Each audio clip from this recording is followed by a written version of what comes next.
Amid the modernization of food industries, some traditional food making methods still survive these days. Mie Lethek in Bantul, Yogyakarta is one of such example. Traditional production method using cattle dating back to 1940 ensures the taste remain the same for years.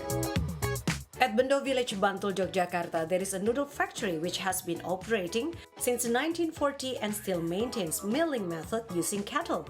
The noodle produced is Mie Lethek, which literally means dirty noodle.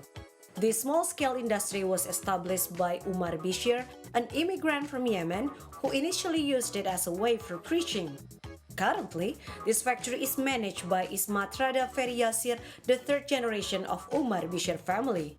Employing 35 workers, the factory still uses 4 cattle to move large stones which grinds the ingredients. Sampai sekarang saya masih mempertahankan dengan penggilingan tradisional, masih pakai hewan dari sejak dulu tahun 1940 sampai sekarang juga masih menggunakan hewan. Pertama, itu sudah menjadi ciri khas.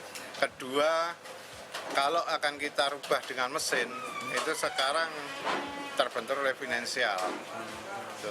Ketiga, akan berubah di rasa. Mie Lethek is a unique culinary from Bantul. This naming refers to its appearance that are not as clear as the normal noodles. Its dull brown color came from the mix between cassava and tapioca flour.